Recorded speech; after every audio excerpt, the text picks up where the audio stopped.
What's up, everybody? And thanks for stopping by. Yeah, I just thought I'd check in with you guys. It's been a while since I've chimed in. Hope everybody's been well.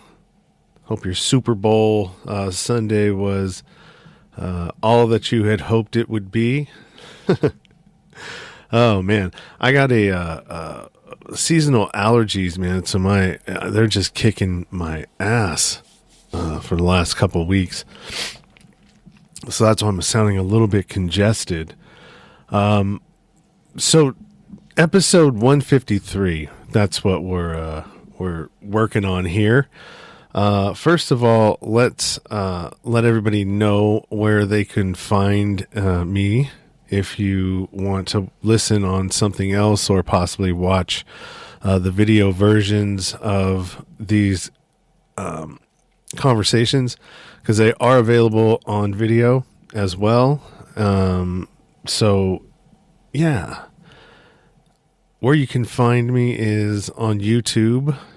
Actually, if you went to my link tree, linktr.ee/nowhere to go but up, you can find all my social media, all the places to connect to me in the show, as well as I have to add my Odyssey channel on there, because Odyssey is where I have been putting all of the content that is not suitable for YouTube. I've already got 2 strikes on YouTube, so I'm trying to toe the line over there and not put any conversations up there that would cause me to get a 3rd strike and be off the platform. So just gotta kind of conform to some things, right? Or just unplug all the way together, but I haven't figured out how to do that yet. That's a tall task.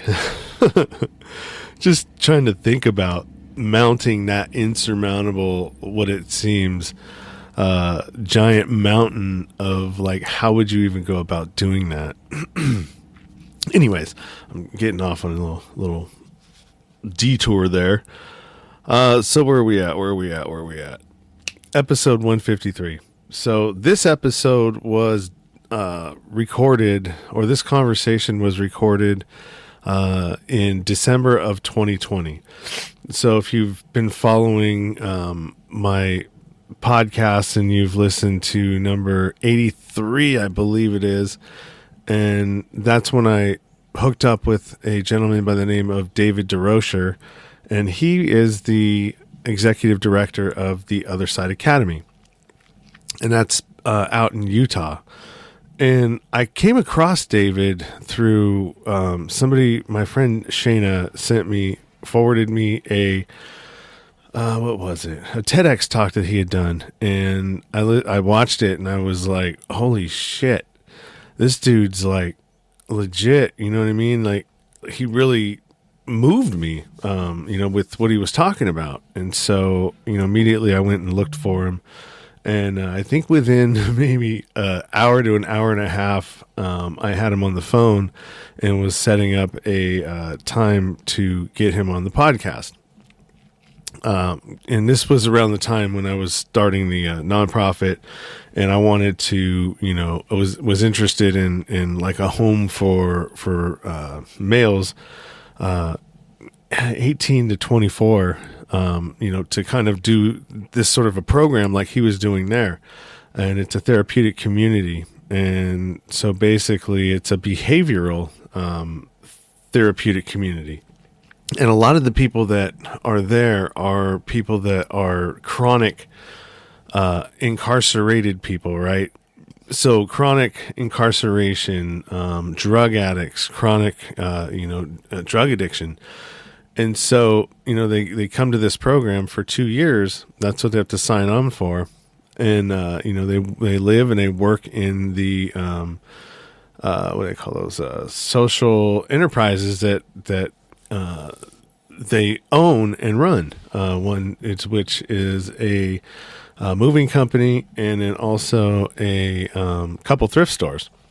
So, I was just so kind of interested in what he was doing. And I'd been to a therapeutic community when I was younger, and it was pretty impactful because I remember the whole thing. So yeah, so anyways, I did the podcast with him, and then he invited myself and my friend Shayna up to Utah to check the spot out, and we did, and it was really cool. Dude, I was super emotional most of the time that I was there. It reminded me a lot of what I'd gone through in the place that I went to. And it was just a real warm and loving and caring experience. And so we got to experience all kinds of stuff there. And while I was there, I interviewed 3 of the former students, now turned staff, and they gave me their testimonies and their stories. And 3 of there was 2 guys and a gal, and all 3 of the guys were crying and in tears at one point. And so it was a pretty cool experience. You can catch the video of this. I'll put the link down in the description or the show notes.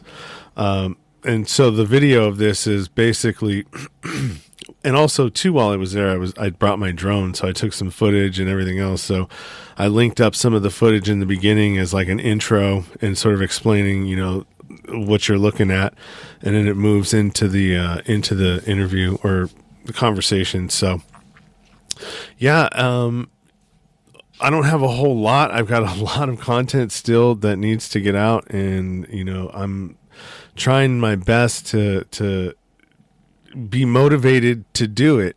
I've been working on this one from the editing portion of it, for the last 2 days, when I got home from work, trying to put it together. So, I'm going to try and do better. I can't make any promises though. I like to procrastinate, and it's just kind of, my thing. So yeah, I hope you enjoy everything that I've been putting out so far. I definitely appreciate you.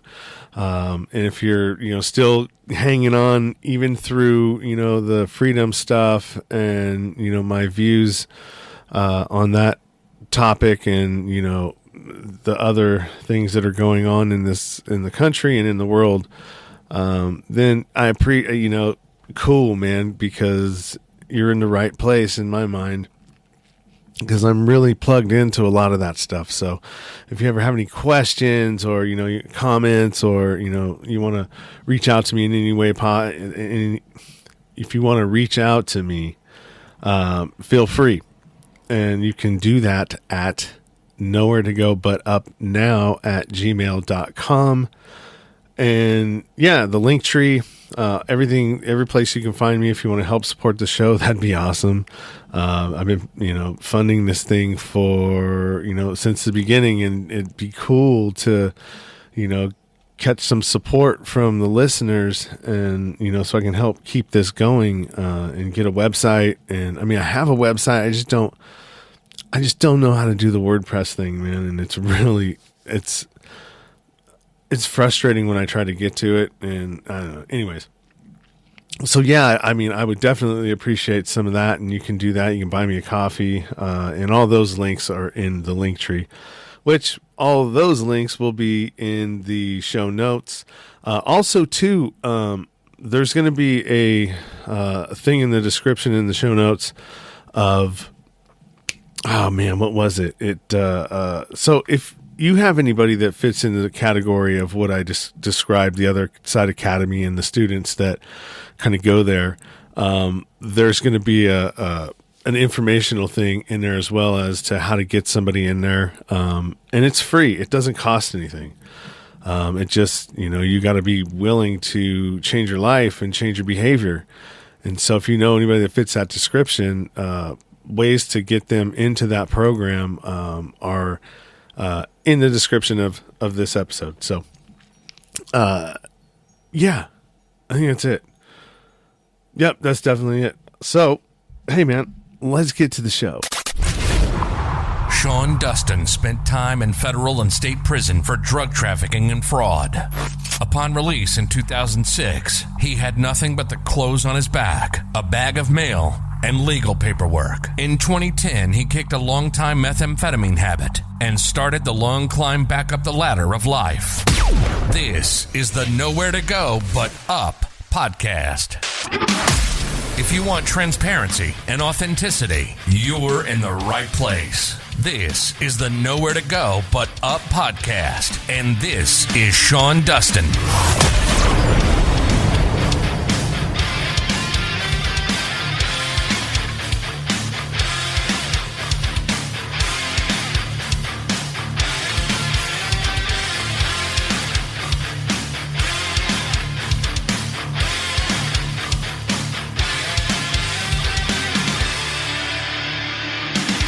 This is the Nowhere to Go But Up podcast, and I am your host, Sean Dustin. Today we are here at the Other Side Academy. And for those of you that don't or haven't been following what I've been doing, David Durocher is a gentleman that I interviewed probably about a month ago, I'd say. And it was a great interview. I'm trying to catch my breath. Okay. Yeah, it was a great interview, and David invited me and Shayna Bowe up to the Other Side Academy so we could see for ourselves what was happening up here and the great work that they're doing. And I have three of the former clients. Clients or students? Yeah.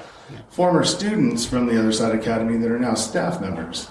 And so that's what we're doing. We're here interviewing, talking, getting their stories, and having them tell us about how great this place is. So which one of you guys want to start? Definitely Tori. She's got seniority. She's the one that begins usually. All right, let's do it. So Tori, I guess it's you. Okay. And your name is? Jordan. Jordan? Nicholas. All right, so Tori, Jordan, and Nicholas. Mm-hmm. And there's Christmas. Yes. So Tori, tell me a little bit about your story, as much as you want to tell me, and how your kind of path led you to where you are right now at the Other Side Academy. Yeah, so I was raised in a small town. My mom and dad were not married. They were both drug addicts. My mom decided to leave me with my dad, and she went off, to do her thing. My dad got clean and sober to take care of me. But he got in a cement truck accident, and so he was disabled, and so we lived off of Social Security our whole lives. So we never had any money. We didn't really have money to buy groceries, or we didn't have money to, even drive down to my friend's house to drop me off, or for a lot, like the nice clothes and stuff. So I would say I was raised poor. And I remember starting to rebel against that because I was upset by the way that, I was living. Even though my dad took care of me, I didn't see that at the time. And I just started hanging out with the bad kids, just started smoking weed and drinking at 12, still going to school, started doing meth at about 13. And I look back on it thinking, a 13-year-old in middle school doing meth, how come nothing was done? People had to have seen that. But did meth, smoked weed, was partying, got into high school, and I stopped for a while because I knew that I wanted something different. But then I met a boyfriend. I met a guy, and I started using opiates with him, started doing heroin.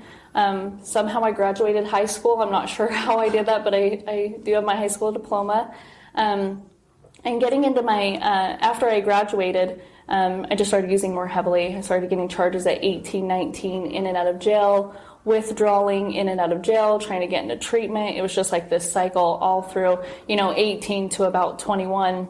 22, I wanted to get clean, so I went into treatment. So I left that guy, went into treatment, and I met another guy, and within a few weeks I was pregnant, so I had my first child in my addiction. So started using again, I was pregnant, she was born addicted, and that wasn't enough for me to stop. DCFS came in and took her from me. A few months later, I got into treatment and got her back, but then I found out I was pregnant again, just so immature. Like the way that I was living was completely immature. I had no right to have kids when I couldn't even take care of myself. But, in the moment I was just super selfish, and all I cared about was myself. Had my son, and when he was about 14 months, she was 3, I was still using, in and out, didn't care about my kids, pushed them away, to get my next fix. DCFS came in and they took them from me. So the state took them, signed away my rights, and more reason to go in the depths of despair, more reason for me to ruin my life. Instead of getting better, I destroyed myself even more. Throughout my whole 20s, in and out of jail, just living on the streets. I would live out of a backpack. I wouldn't have anywhere to go. Nobody wanted me around because I would steal everything from them, or I would hustle them, or I would manipulate them, and so nobody wanted me there. Family disowned me, basically. And then in 2015, my dad, who'd cared for me my whole life and I took advantage from him, he passed away while I was in jail. So, that was hard on me because, I never could give him the daughter he deserved. I was a heroin addict. I was in jail when he passed away, and that wasn't enough for me to get clean either. Got out, started using again. The next year in February, I wrote to the Other Side Academy. So I've been here since February 2016. And ever since I got here, I made a promise to myself that I was going to do whatever it took to fix my life so I didn't go back out to the streets. There wasn't another run in me. I was either going to die or go to prison. So I've been here for almost 5 years now at the Other Side Academy, and it's completely changed my life, completely, all the way around. So what would you say about the Other Side Academy that's so impactful, and why is it so successful in your opinion? Because the moment you come in, it's a family. They care about you. It's not like a 9-to-5 for the staff members. This is their life. I knew that they loved me. They cared for me. As soon as I came in the door, they trusted me. And they gave me responsibilities. They taught me just how to stand up for myself and have boundaries. I've never used my voice to stick up for myself, and if I did, it was always in the wrong way. But just the love and care, the family surroundings. We're not just like a treatment program, we're a family. Yeah, that's what I've noticed since I've been here. And I think one of the main things that stands out is that you have all of the staff members, including yourselves. You live on the property pretty much. Mm-hmm. There's 5 different buildings right now presently. 1, 2, 3, 4, 5, yes. Yes. If we include the thrift stores, 7. Yes. Yeah, I was lucky enough to be able to go and check out that operation. Oh, that's awesome. I was like, oh my God, I get to go up to where you go to get to shop for your stuff, and it's like brand new shoes. I was like, Jesus, this is the place I want to be. I got a shoe and a half problem. Yeah. So yeah, this is amazing, this place. The amount of, I've even been pulled up since I've been here. Nice. And that's cool, man. It's like, absolutely. I wanted to be immersed here and to see kind of what it was like. Don't treat me like an outsider. Treat me as if I need to follow the rules too. Yep. Absolutely. So what's the question I want to ask? One of the main themes that I've noticed with females, and I've talked to a lot of them. I've talked to about 10 of them that are still in prison right now, incarcerated in the federal system. And most of them, yes, they have a drug problem, but the problems that they had fell from the men that they had in their lives. Like the boyfriends that they chose, Did you find yourself in situations like that as well? Yeah, well, I was always a manipulator and a liar and a thief. I was always that. But get me involved with somebody else who I wanted to live up to what he's doing, so he didn't go out and get with somebody else or cheat on me or do this, that I wanted to live up to that expectation of crime. Mm-hmm. That's just who I wanted to be, and it just got worse for me. So I can definitely see where they're coming from in saying that. Absolutely. Yeah. It's really sad. I think out of all 10, now about 7 of them are females, 2 of them are 3 of them are males, and none of them has less than 15 years. God. And just for drugs. Yeah. Just for methamphetamines. They got caught up in a conspiracy, and it was just this person said that you did this X, Y, and Z, and it's crazy. It's super sad. Mm-hmm. Absolutely. Yeah. What would you say to somebody out there right now who's struggling with addiction and then might hear this, a woman or anybody, it doesn't matter who? Yeah. So, that there's hope. For a long time I was super hopeless, and then I found the Other Side Academy, and we're free. We don't cost anything to come here and to change your life, but you've got to want it. And so know that there's hope, and there are places that are available, or there's people out there who are willing to help you, but you've got to start putting in the work. You've got to make the decision that it's time for you to change. and that you're going to quit using to do something different. But you have to make that choice. But when is enough enough? You know, when are you just going to get sick of that and reach out and ask somebody for help? Because there are people out there, not just the Other Side Academy. There's a bunch of nonprofit organizations that would help people. You know, for the women out there and the ones who are moms and they want to make it about their kids, that I can't be without them for 2.5 years if they came here. It's like, you're not there anyways. Yeah. Like, why not leave them, let them go, let them do their thing and come here and get your life together so you don't ever have to leave again. Yeah. It's sometimes hard for them to make that decision. Yeah, you're absolutely right. And since you've had them, you've never been there for them, so stop making it about them. Yep, absolutely. So what is your role here currently? So I'm a staff member here, and I'm over medical. I also help run the women's program. I'll wear any hat and help wherever I need to, but mainly medical is my department. Awesome. Mm-hmm. Yep. Thank you. Yep, absolutely. Next. Hey. Jordan. So, I love being interviewed. It's one of my favorite things in the entire world. Sarcasm. But I came from a small town. There's a lot of them here in Utah. And I grew up in a very religious family. Really good people. They tried to raise me as best they possibly could. But I always had a lazy mentality. And so, you know, if I could lie to get something done faster or get somebody off my back, I was going to do it. You know, it was always the shortcut. You know, if it came to grades, my grades were terrible until I got, you know, in trouble for it. And then the last week, I'm like, look, I've got an A now. Never did I take any initiative in my life. And so, like, as I'm growing up throughout high school, my brother, being LDS as well, he serves a 2-year mission. I was 16 at the time, and I absolutely idolized this guy. He really kept me grounded. And so when he left, you know, it was just me and my parents, and, you know, I could not handle that for some reason. And so I was looking for all these different ways to rebel. I didn't have my brother. And, you know, it was so easy to fall into, you know, the drug world, right? Where prior to, I was playing soccer, I was going to church, I was doing all these things, lazily, mind you. And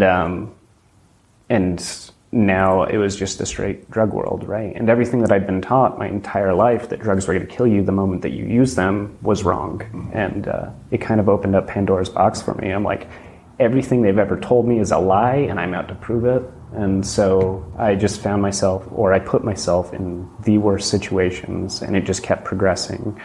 You know, the first time was ecstasy. You know, a month later it was heroin and cocaine. From there, I'm like, well, I don't want to pay for this, so we're just going to start selling it. And that's what I did. And at this point, I'm 17 years old. And honestly, I didn't see anything wrong with it. I thought it was me and my friends having a good time. Nobody had overdosed yet. There was nothing bad happening. There was no ill consequences from what I could see, yeah. By 18, I got picked up for the first time. And, you know, it felt like a big deal in the moment, but I was released within 2 weeks. You know, I went back out. I went straight to those friends. We did the exact same things. I racked up more charges, to the point where I got an escape charge because I walked away from a work program while I was doing time on one of those. And it kind of struck me at that moment. I'm like, what do you expect you're going to do with the rest of your life? You're just going to run? Like, you're no convict, dude. And so I turned myself in. I'm like, okay, I'm going to do this right. They put me into drug court, which has all of the best intentions, mind you. And so I had it set. I'm like, I'm never going to get high again, right?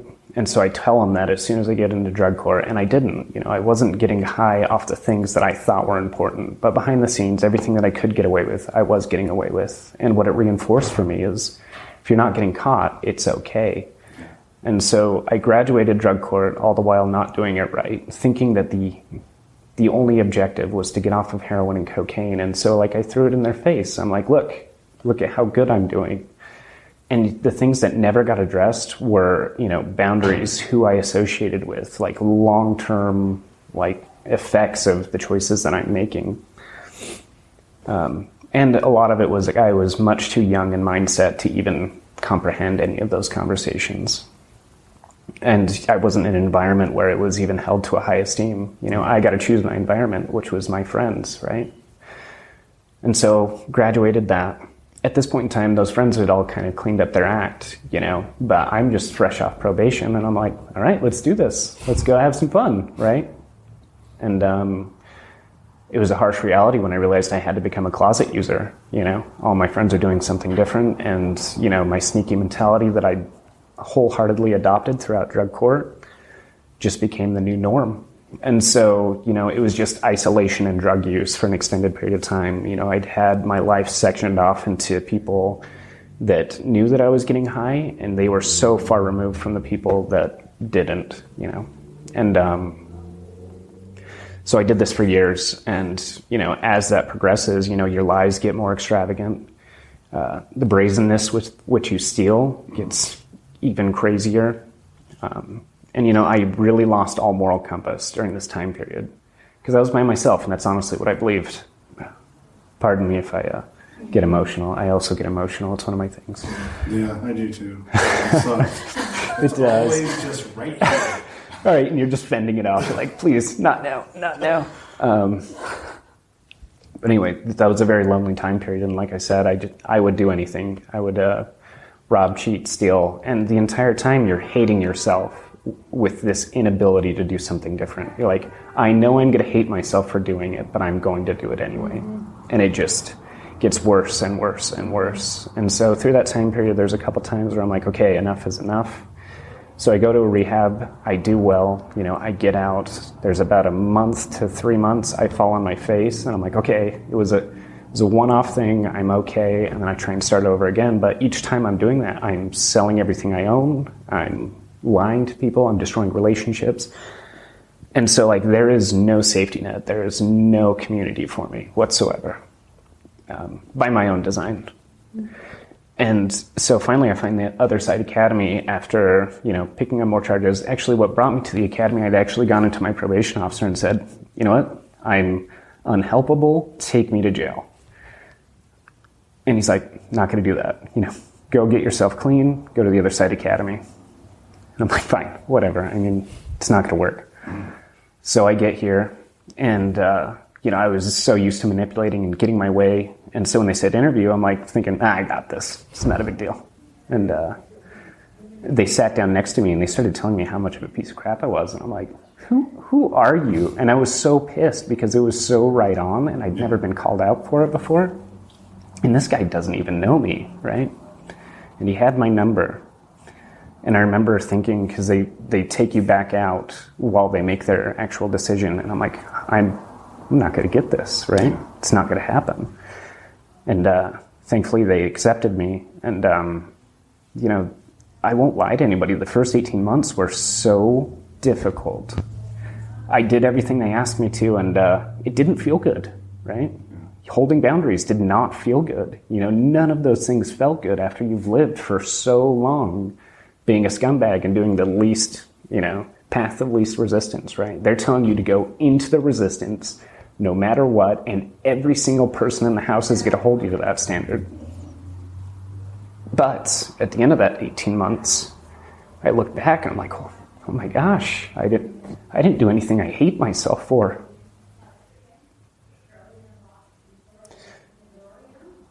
It's okay, man.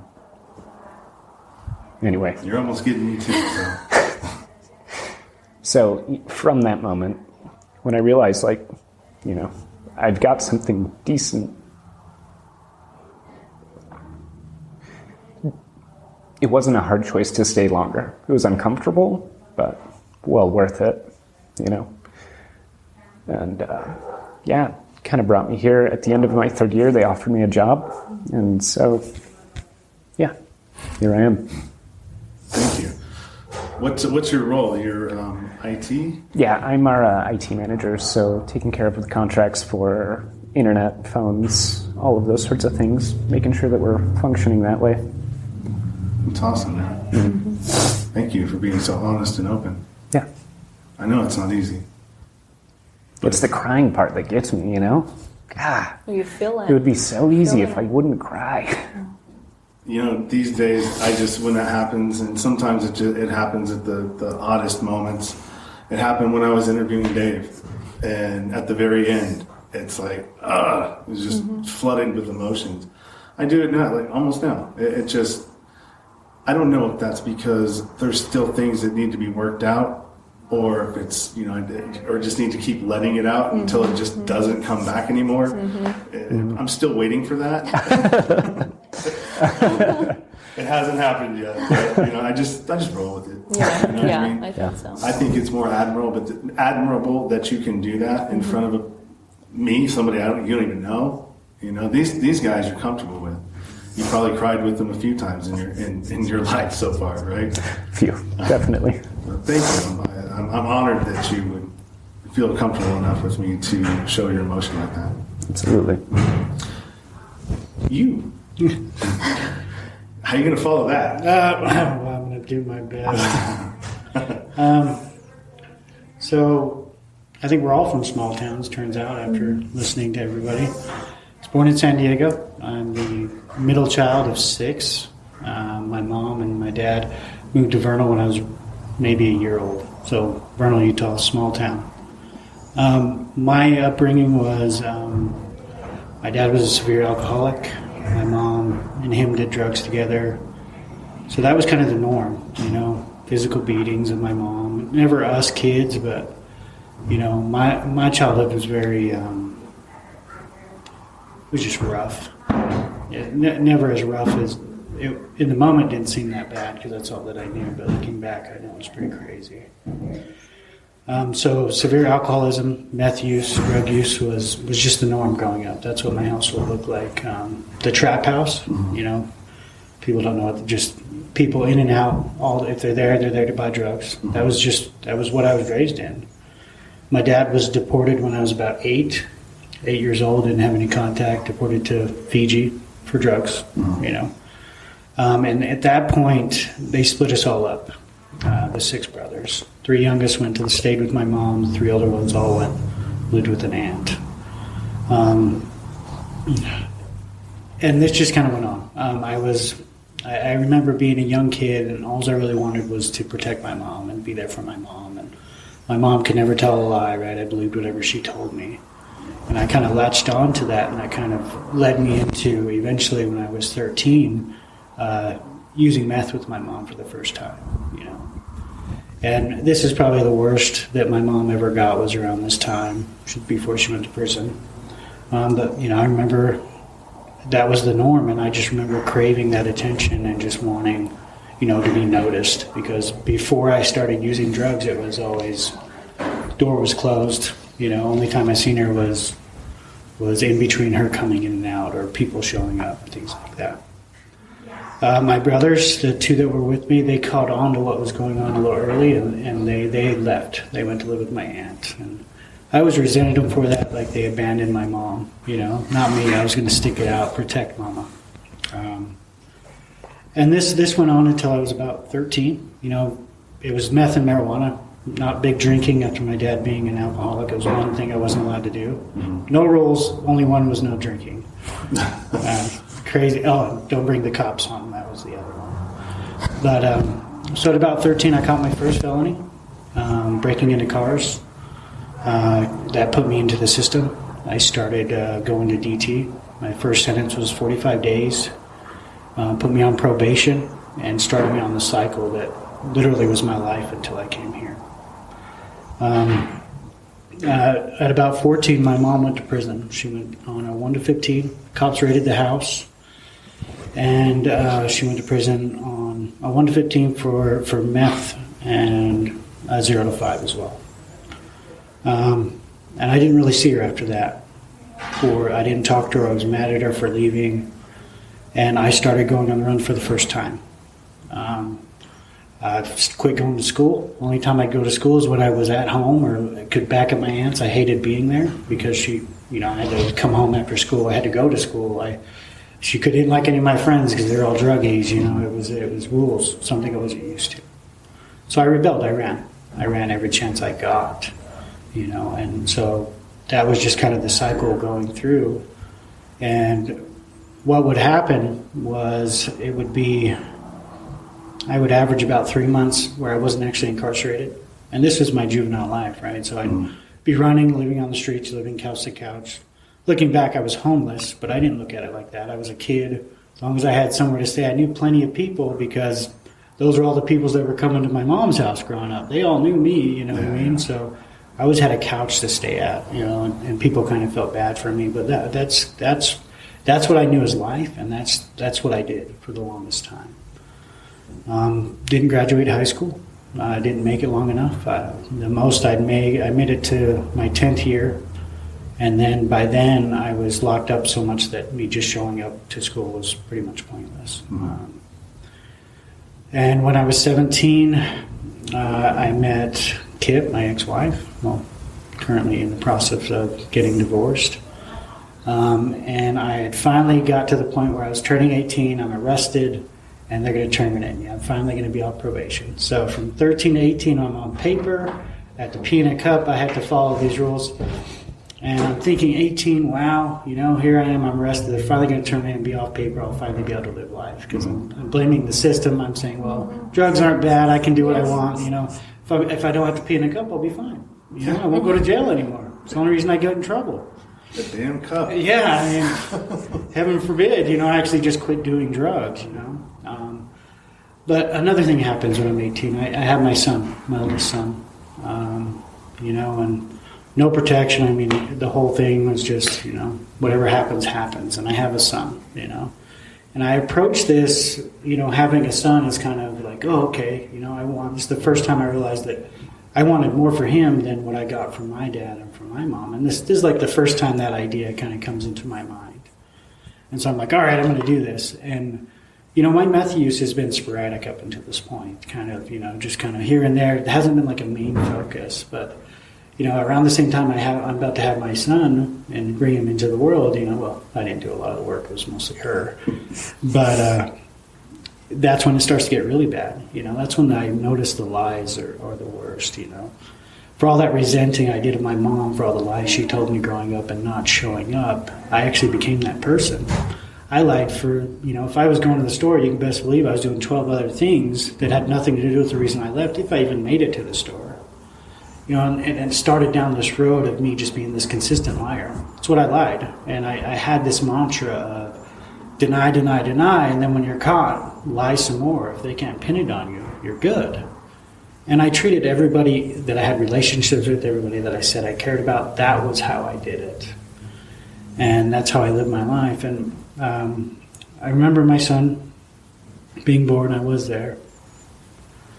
You know, I remember, you know, somebody that my brother owed money to actually showed up to collect on me when he was born. I was high out of my mind. You know, it was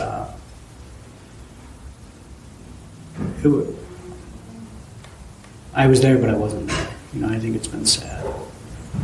You know, but I had no clue what was going on. I just, you know, it was horrible. You know, my son didn't have that coming. Remember I told you I was on paper, I was finally off. Well, my son was about a year old. My brother, Josh, decided to let my wife at the time know that I'd been using meth consistently. And the reason why I was spending all that time in the bathroom was because I was using drugs. He thought it'd be better if she knew and it was out in the open. Well, I wasn't going to admit to it. She knew I was lying, and it led her to, she took my son. She took my son away from me. And I used this was my excuse to fly off the handle. Oh yeah, nobody's going to take my son away. And it turned into this, well, I was so upset about not being able to see my son, what else did I have to live for? What else did I have to do other than go do math? And so, led me on a run. I made it about a month. I do remember this pattern, and I caught a new felony. And this led me to drug court. But I remember that inkling, that idea I had. It was there. And I'm like, okay, I'll do drug court. You know, let me out of jail, I'll do drug court. I really want to be there for my son.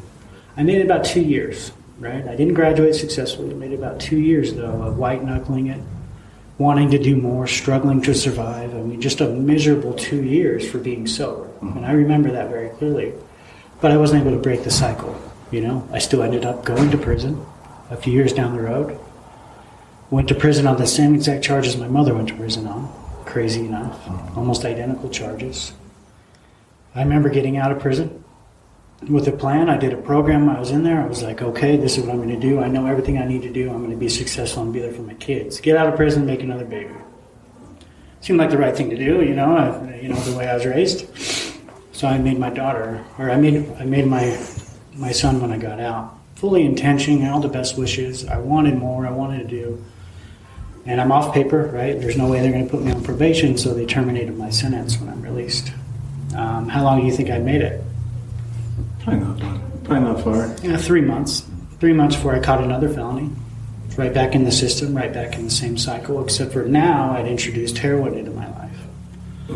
Not at that exact time, but I'd started that cycle to where now heroin was going to be a part of my life. But I decided to make another child. I'm up to 4 at this time. I know I skipped some in the story.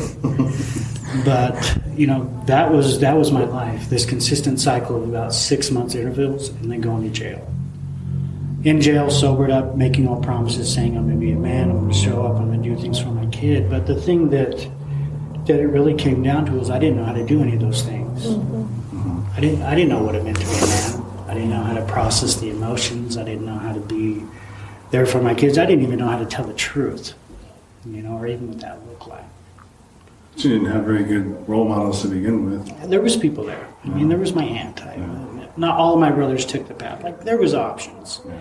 If I would have made a few different choices, it was definitely within, I'm owning that. There was chances I had that I didn't take, but it wasn't the easiest, right? But I didn't really know how to do it, right? The ideas and the books, and I'd read the books, and I knew kind of the programming part of it, right? But to actually put it in, to implement it, to do it on a daily basis and to see what that looks like and how hard it is and, putting things off, I didn't know how to do that. And well, I'd went on the run, or I'd done the run thing, and this time I made it a little longer. I made it about a year. But I had dived, I'd gone farther in than I never have. I started, using a needle. I started heroin, and wasn't even there for my kids, right? The few times I'd see them, it'd be to pass out. I think I even stole their mom. I stole their mom's car once, all-time low for me. And I'm back in jail. And this is story of my life, right? I'm back in jail. I know I'm going back to prison. And I'm looking around, and walking into jail is like seeing all your old friends, You got that old timer over there that knew your dad. You got that guy over there that owed you some money from the last time you were in. You're taken care of. You're set up. This is comfortable. Yeah. This is better than the life that you live when you're not in here. And that idea scared the daylights out of me. I had this realization that I don't want to be that 50-year-old man who walks into jail and, you're home. This is your life. You might make it 3 months in society, but this is what you're destined to do. And that scared me, So I started looking, rehabs and things, they were starting to give people shots, right? Well, I've never had money. Money wasn't really an option, so there was a few things that I was looking at. The only one that was really feasible for me would have been the Army. Salvation Army. And I just heard horrible things about that, but it was long-term. It was something, some place where I could go give it a shot. But my hopes on that were pretty slim to none. And then somebody from the academy, right, it just started, but somebody from the academy had decided this place wasn't for them, and I'm sitting in jail, and I'm listening to him describe this place that he just left, and, he wasn't doing it. He's describing it, and I'm listening. He's like, he gets to work all day. They barbecue every weekend. They don't talk about drugs. It's all you can eat, right? The food thing really got me. But and it's unlike anything that he's ever seen, And the way he's described, he's saying it in like a negative connotation, but I'm listening to him from my bunk, and I'm like, why would you leave that place? Yeah. Like, what else what are you doing? And he's kind of younger, you know what I mean? And we had a conversation, and he decided to go give it a shot. And so I asked him for a phone number. What do I got to do? And you got to realize at this point, my kids have become used to seeing me in jail. They're used to visiting me in this horrible place that kids should never have to go to see a parent, I'm pretty far down there. I'll never forget the phone call. I remember he gave me the phone or the number. He says, call Dave, talk to Dave. My picture of Dave's like this fat, therapeutic like doctor, and I have this idea in my mind of what he's going to be like when I talk to him. I've been to rehabs, I've kind of had that experience. And I call him, and it's nothing like I could have imagined. he has that conversation. He's asking me about my kids, what do you want? And I'm broken at this point, emotional, crying, all those things. And he asked me the one hard truth, the one that I couldn't deny. He says, so do you love your kids? I said, yeah, I love them with all my heart, That's what I really need to get together for me. He says, mind you, a little more colorful than I'm going to say right now, but, if that's love, you say you love your kids, how would you treat them if you hated them? And that cut me pretty deep.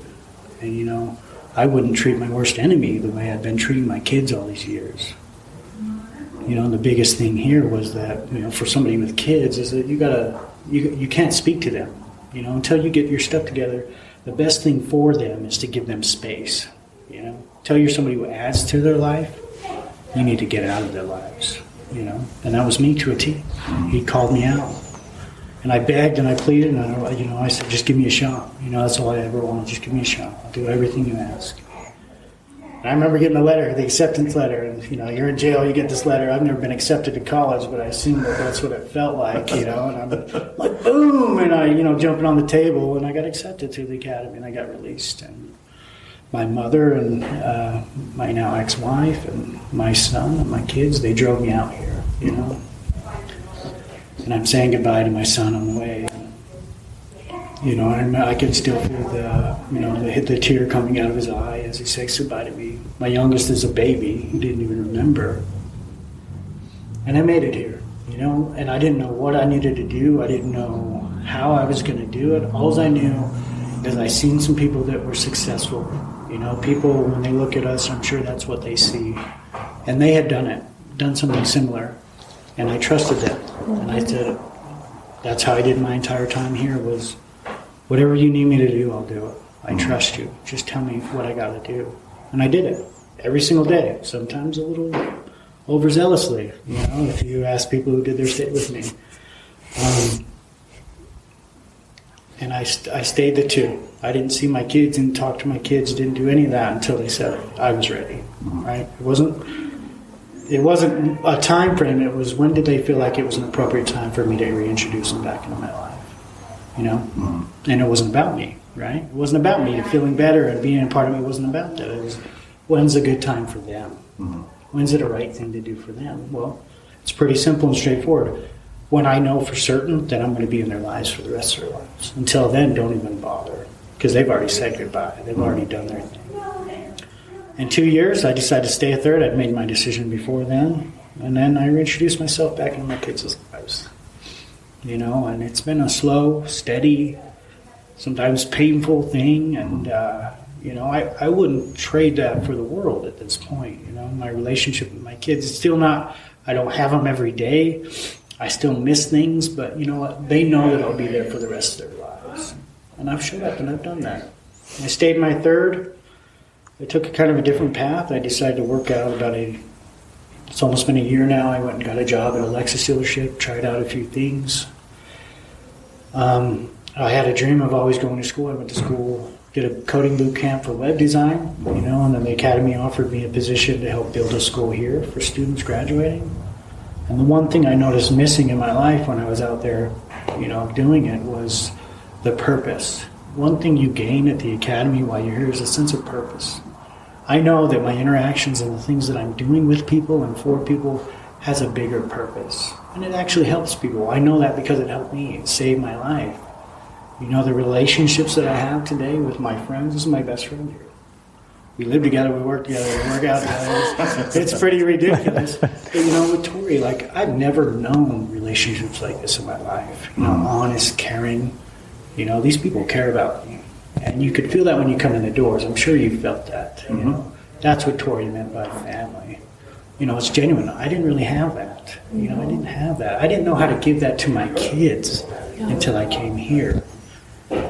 That's what the academy did for me. Do I worry about doing drugs again? No, it's not really my bag. Do I worry about making mistakes? Yes. But I know now that I'll own those mistakes and I'll do what I need to make them right. And I learned that doing that every single day over and making mistakes and having to own it to Tori, to Jordan, and face those things in this community. And now I have that community in my life, and as it grows and grows and grows, I'm happy to be a part of that now. That's amazing, man. Almost got me again too. Got him again. Got me. So did you get your kids back and get all that straight, or? No, so they're adopted, and they've been adopted for about 8 years. Okay. Yeah, I know the family, and I'm started to reach out to the family, their dad's sister, and that conversation has just barely started. So that's a ways out to have contact with them. Yeah. And that's okay. Yeah. Yep. Yeah, some of the mistakes that we make, because I'm just like you guys. Yeah. I'm an addict as well. Our story is pretty similar, actually really similar. And so the one thing that I know, and there's the one, and everybody always asks me this, I don't know if you get asked this as well, but what was that moment? What was that one moment where you said, I'm going to change it all? And I mean, I try to answer that question sometimes, but it's like, for myself, it wasn't just one moment. It was a culmination of years, 18 years of mistakes and disappointments and lying and cheating and stealing and doing whatever I had to get my needs met. Screw you. If I had to walk over you, if I had to do whatever I had to do, that's all that mattered.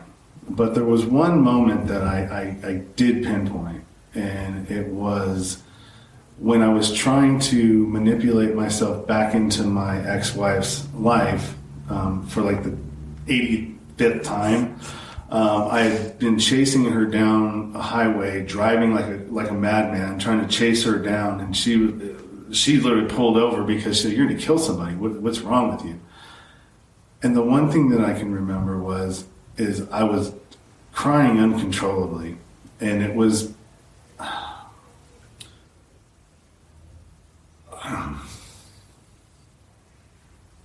Stop that. It was everything that I had been through up to that point. It was like everything flashed in front of my eyes. All of the mistakes, all of the shit. And I was on my knees. And this is a busy highway during traffic, right? And there's cars going by. And I'm on my knees begging her to take me back because it's going to be different this time. I promise. It's not going to be the same. And that was the beginning. It was weird. It was almost like I was watching myself from a distance and how pathetic I looked. Dude, you're 30-something years old. Mm-hmm. When is it going to be enough? Yep. When are you going to be tired of disappointing everybody and being unreliable? That's what it was for me. Did you have anything that stands out like that for you? For me, so in my jail stay prior to coming here, I was only going to do 30 days on a probation violation. And I kept thinking to myself, I have nowhere to go. Like, I'm going back out to the streets and nobody wants me. Like, I have nowhere to go. I have no clothes. I have no property. I have nothing. And a woman that was there told me about the Other Side Academy. So, I just knew to write, I have to try something. And I got accepted. But I just knew I had nowhere to go, and this has to be it. I didn't have another run in me. At that time, I just knew. I just knew that I had to do something different. Yep. For me, it was definitely a series, because there's multiple times in my life where I'm having this come to Jesus moment. I'm like, enough is enough. I'm done, right? And I'm doing everything in my power, And similar to you, like I was a month into my stay here, and there was a lot of people that got some pretty heavy contracts or consequences for they're bringing chew into the house and keeping secrets, just going against the rules. And every single game and every single speech was about integrity, how drugs aren't our problems. It's the fact that we can't own anything that we do, we have no accountability. And ever present in my mind was the lie that I told in my interview, the lie that I felt like I needed to tell to get in here, right? And so these are happening on a daily basis for like 2 weeks straight, and that feeling is just growing in me. And, it finally clicked for me, and I think back to all of those moments, and I'm like, okay, every single one of those moments where I had to come to Jesus, I'm like, okay, don't get high. And I did that. But it didn't solve my problems, right? And so when we're hearing all this, I'm like, maybe the fact that my life is so terrible is because I can't take accountability for myself. And so, I fessed up to it, but like, this is what I did. They gave me the opportunity, like through a consequence, to make up for it. And that was just kind of the beginning, kind of a revolution in what I viewed my problem to actually be. So the last time I'll ever get busted, I'm on the run. I'm back at the ex's house to sleep it off. And my kids' mom, right? I have all three of my kids there. My kids' mom runs to the store, and I forget why. I probably sent her for one cheese, but I'm downstairs and my kids are upstairs playing. There's a knock on the door, right? And I go check the peephole. It's a cop. They recognize me, small town. They know I'm there. And they're pounding on the door. I'm not answering the door, I don't have to let them in. And so I just sit there knowing this is the time. Here I go again. Here's that whole crazy cycle all over again, right back at it. And then their mom comes home. She lets in the cop, and I'm arrested. I've stuffed all my paraphernalia into the couch.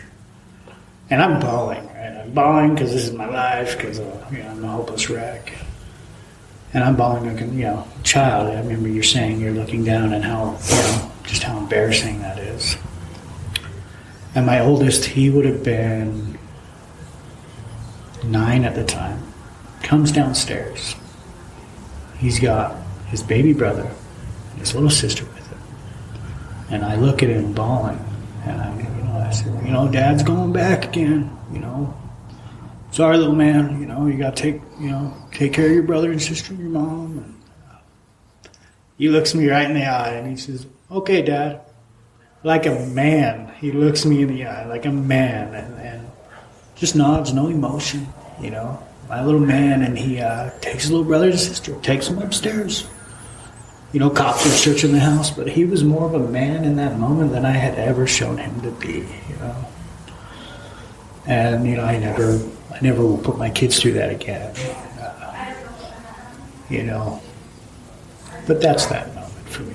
That's the man I'll never be again. I don't have to worry about that kind of thing. Yeah. It's tough, man. Yeah. You actually did get me this time. So, what's next for you? Like, do you know what you plan on doing, or is it just you're gonna? This would be definitely a hard place to leave. Yeah. I mean, because there's so much support here.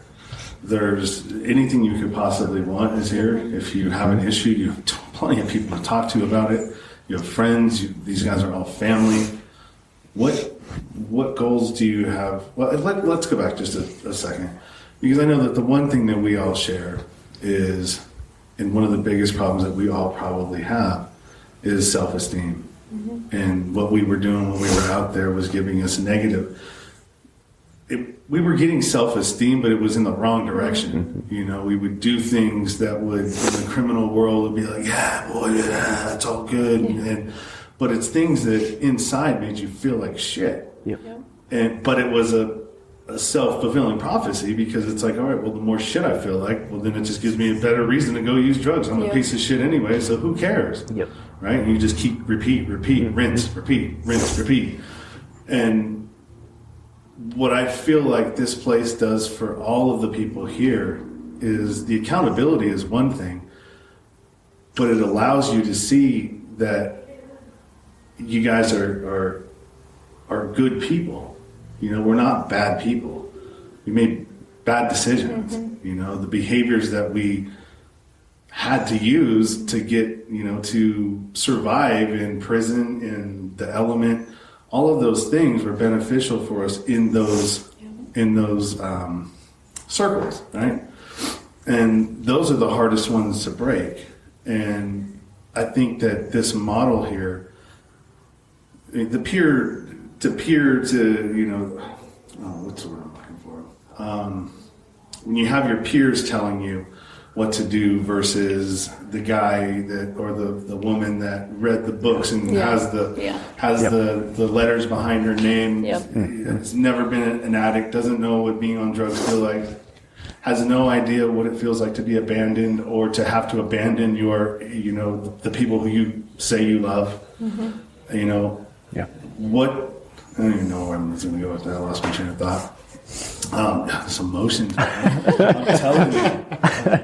I haven't done this in a long time where I've actually been around people and like felt your pain and kind of, you know what I mean? It's good. I mean, you need that every once in a while. But what's next? I mean, do you guys know where you want to go, or you just kind of... Okay. So I definitely plan on staying at the Other Side Academy. I'm willing to go and help open another campus if I need to and leave Utah. I would love to stay in Utah, but I'm totally okay with leaving. But I don't have any other plans than being at the Other Side Academy. I'm in a great relationship, and he came to the Other Side Academy. He's a graduate too, so he lives on the same morals and values that I do, and he's willing to go with me anywhere, and so I have my family, and I have that family, and my other family supports me, and then I have this family, and this is the one that drives me to want to do more every single day. That's awesome. Yeah.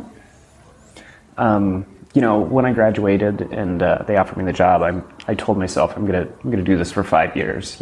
Especially because at the end of my second year, they gave me some more responsibilities, or they allowed me to have some more responsibilities to help with the IT stuff. And I was like chomping at the bit because I saw so many things. I'm like, why are we doing this? This is so low tech. Like, I did all the time. So low tech. And since I was young in the house, they're just like, stop. They just smack me down like every single time.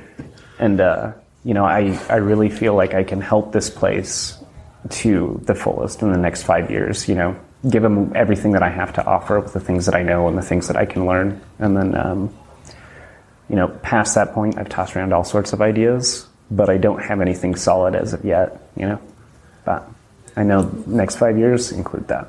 Okay, awesome.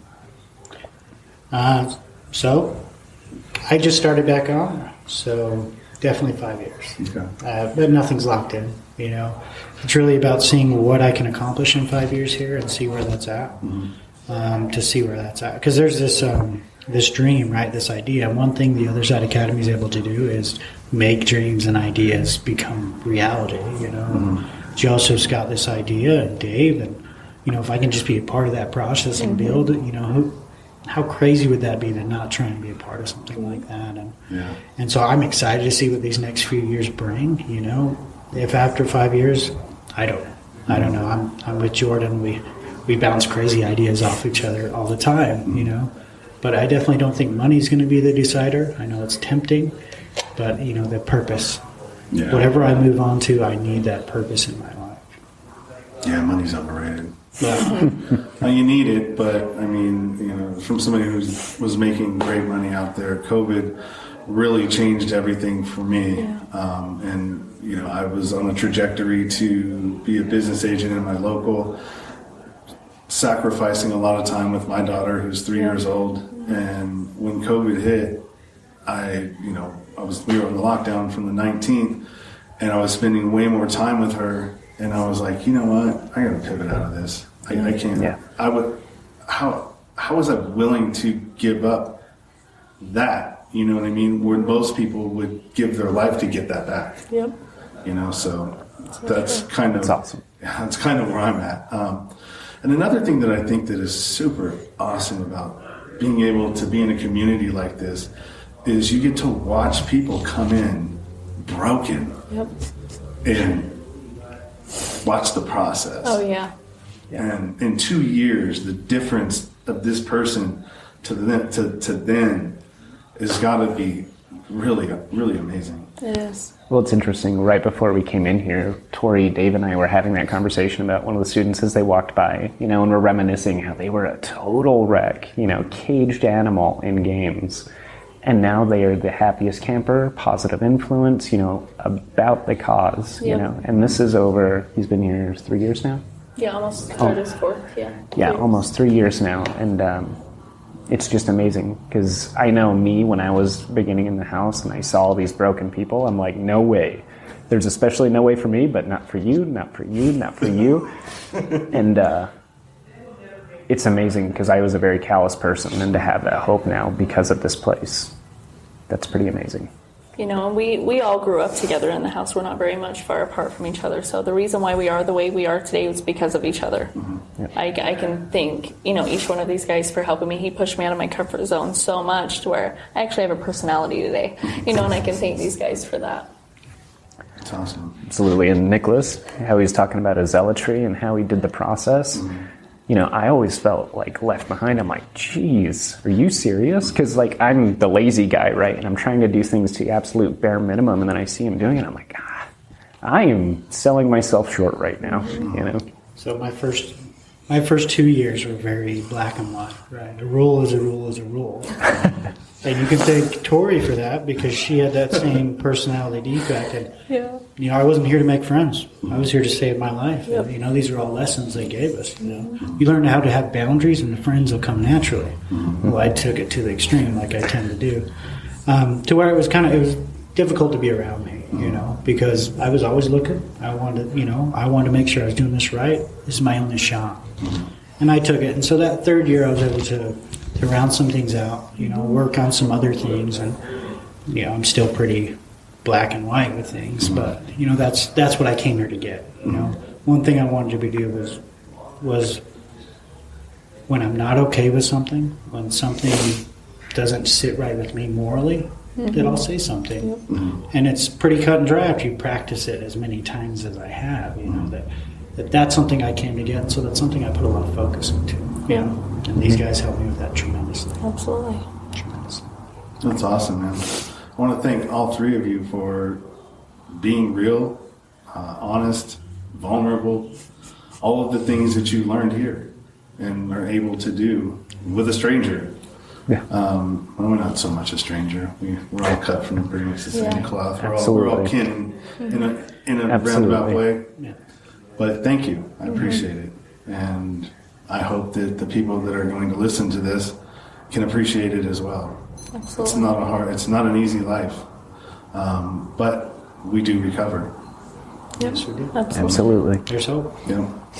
All right. Thanks. Thank you. Thank you. You've been listening to the Nowhere to Go But Up podcast.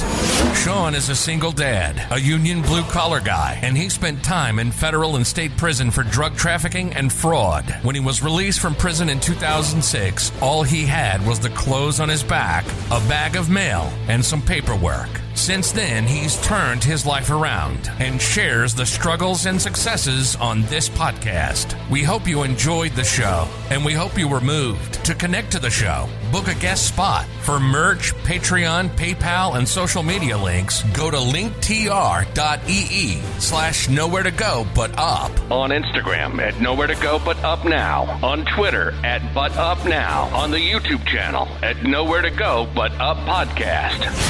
See you next time.